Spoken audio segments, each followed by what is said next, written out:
work fast. We never want government to move fast. We want it to be slow, and we want it to be deliberate, and we want it to be representative of who? People. I'm here today. First of all, I want to address the elephant in the room. The reason I'm here today is because I had a very engaging conversation with Ryan and Jason 2 weeks ago. And they had the temerity, they had the guts to call me and say, what were you referring to when you called certain people in Lansing jackasses? They asked me that. And I proceeded to explain precisely who I was calling a jackass. I don't see one in this audience. But there were five there that day.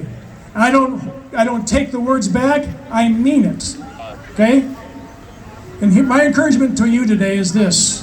We need you more now than ever to continue to train, to continue to teach, and when conditions get right, continue to test.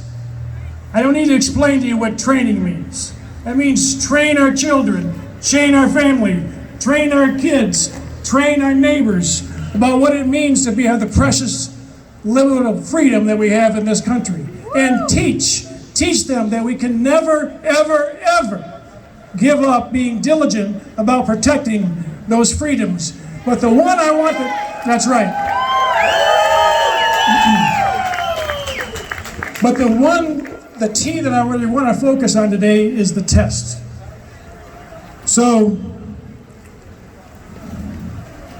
one book, the Declaration and the Constitution, has stood the test of time, 240 years plus. The other book is the source of time. One book gives us our rights, assigns them to us, is inalienable. The other book is supposed to defend our rights, correct? Get our rights from here, defend our rights here. But every now and then, thankfully not very often, they get mixed up with the inertia of government. And all of a sudden, government starts acting as if they're the ones giving us rights, and they get it upside down. And that's when these groups, these citizens, and those across not just Michigan, but the entire nation, need to stand up and test that assertion of authority of government.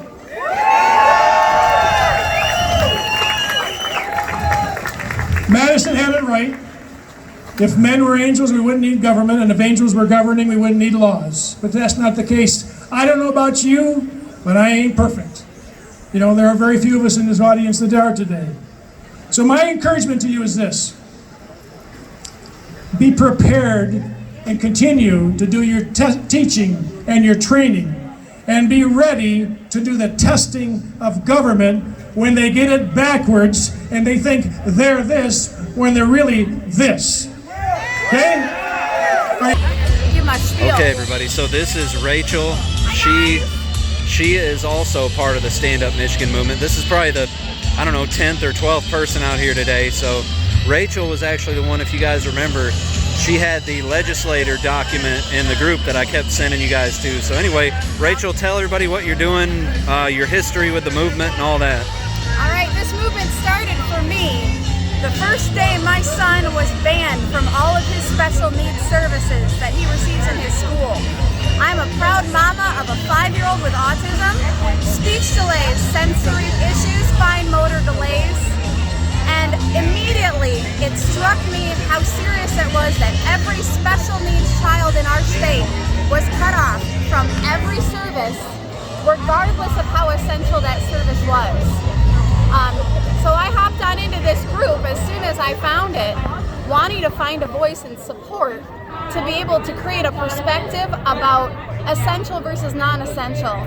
From day one, it has bothered me to my core that there's someone out there who's telling you whether you are essential or not, what you're allowed to buy, what that's essential or not. What is essential is different for everyone, and what's essential for my family is therapy for my son, is teaching my son to speak, to give my son Timmy a voice. And because he can't do that for himself, I will do that for him, and I will continue pushing until we get all of our services and everyone's jobs back, because every job is essential to every family.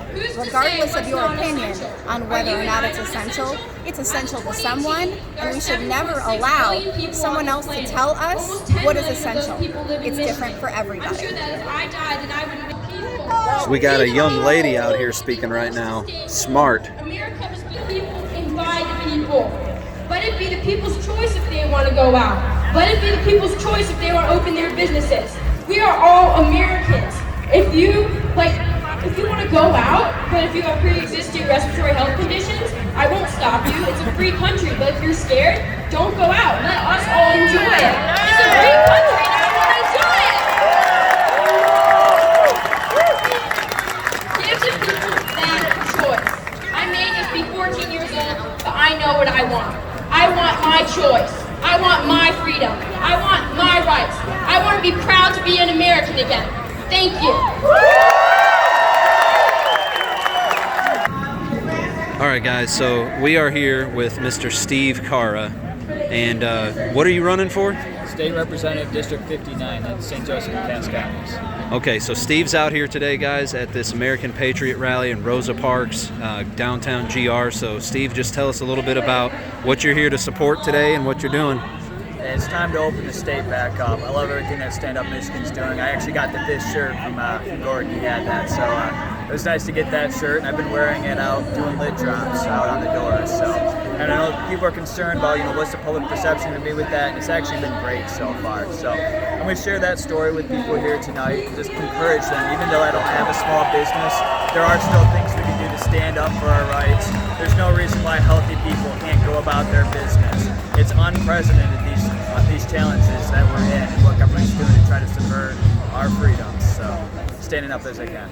All right, guys, so that was Mr. Steve Cara. Again, this is going to be a long video. I told you I'd just get all the highlights, but there's been a lot of good stuff at this rally, so I will check back in again.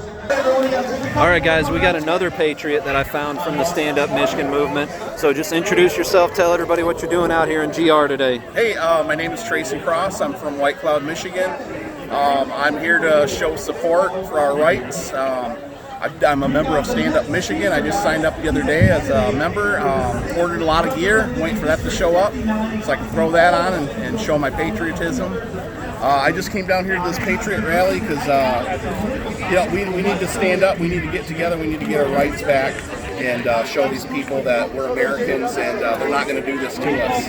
And I'm so happy to be part of the Stand Up Michigan movement too, and actually show my support and cause and come out here and, like I said, order gear and I donated money because I know it takes a lot of money to do this type of stuff and get the word out. So I'm definitely not just being here physically, but putting some money, where my mouth is and helping support the cause. And you're going to be there Thursday, right? Yeah. In Wago? Yeah, we're going to have a beer, aren't we? Oh, definitely, for sure. I'm buying.